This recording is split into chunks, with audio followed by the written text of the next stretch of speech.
So today I want to talk about that happy ever after, and the promise you made when you got married. Now today is me and my husband's 11th wedding anniversary, and I just thought that this topic is very suited for today. Now I don't know about you, but when we had our wedding, we spent a lot of money on the car and the dress and the catering and all the other small stuff. But things that was very important to us was the video and the photos, because we knew that that's the only stuff that you're gonna have left after that day. And we had a great photographer, and we paid a lot of money for our album as well, which is very durable. But when I page through this album, there's always one photo that gives me that butterflies in my stomach, because we have a special thing we do every year for our wedding anniversary, and that is to watch our wedding DVD together. But when I look in my photo album, this photo stands out. And the reason why this one is so special is I can remember the moment this photo was taken, because I looked into my husband's eyes, my new husband, and I just had this admiration and love and that feeling of, you are just mine and I am just yours, and we're just together forever.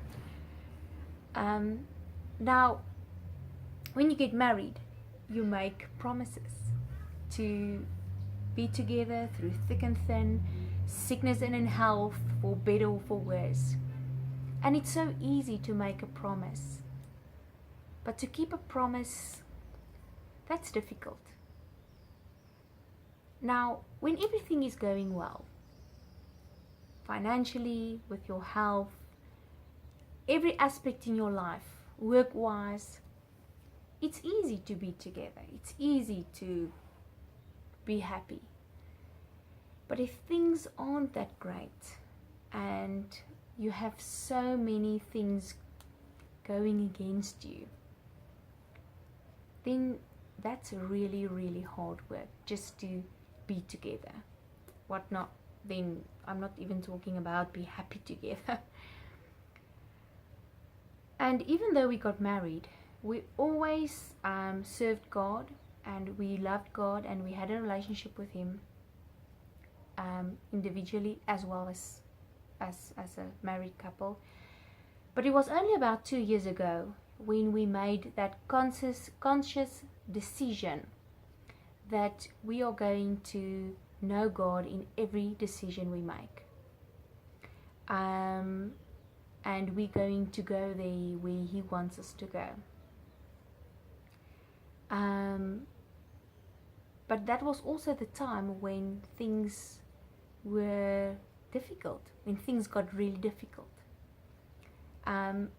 And I know when people hear that, they like, but God says if He's with you, He will bless you. So why aren't you blessed then? And believe you me, we've asked that question a lot of times. Asking God, is this His will? Is this His blessing over over our lives? What is the reason for all of this? And some of the things we can already see, but some of the things I don't know if we'll ever have an answer. But we said we are going to serve Him, and He just gave us so many promises after that, that He is still in charge, that He is still in control, that He has a plan with everything, and that we are here today in our lives because we decided to be obedient. And there's small things that we have experienced of going through this difficult time in our lives. Perspectives I had, judgment I had towards other people, because if you've never been in that situation, you can't really have an opinion about it. And the thing is, people don't open up to strangers, and especially people they know, who hasn't been where you have been. So if you say you're gonna serve God and you are an instrument in his hands, then you must know that He will prepare you for whatever where He wants to use you. Now, when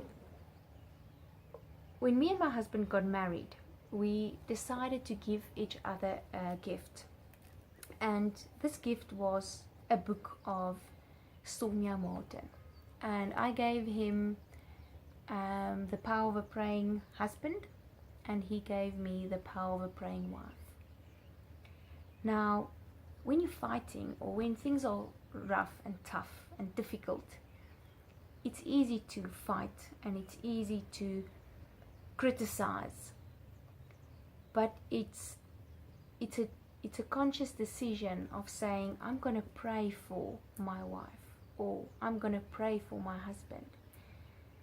And as soon as you start praying for your husband or your wife, your heart changes.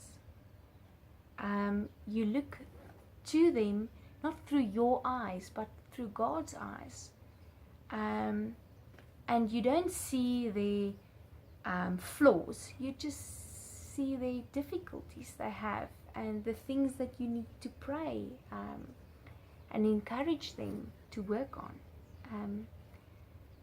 So there is never going to be just a happy ever after, because we're on earth. We live in a world where God is not everywhere through people, because people makes choices and they choose to live a certain way. But we love God and He is in control of our lives, and we love Him, and we decided to hold on to His hand and just push through and walk through this storm together with Him on our side. And the reason why we are still together after 11 years, because many people talk about the 7-year itch, if you can just go behind, just over that 7 years, you're going to be okay, which is so not true. It is hard work and a conscious decision of saying, I'm going to stick to you, I'm going to love you no matter what. That is just God's grace. It's not because we're so great and many stuff we do right. It's just God's grace, and because we really just choose to be together and walk together in this journey, and to be an example to our kids of how a married couple and a loving couple should be, and how a man and a wife, or man and a woman of God, needs to act. But it's always a lot more effort to do the right thing and to choose the right thing than just give in. So I really hope that if you're married, that you're going to say, I'm just going to pray for my husband or pray for my wife, and I'm going to love them unconditionally, because that's love we get from God. I'll see you next time.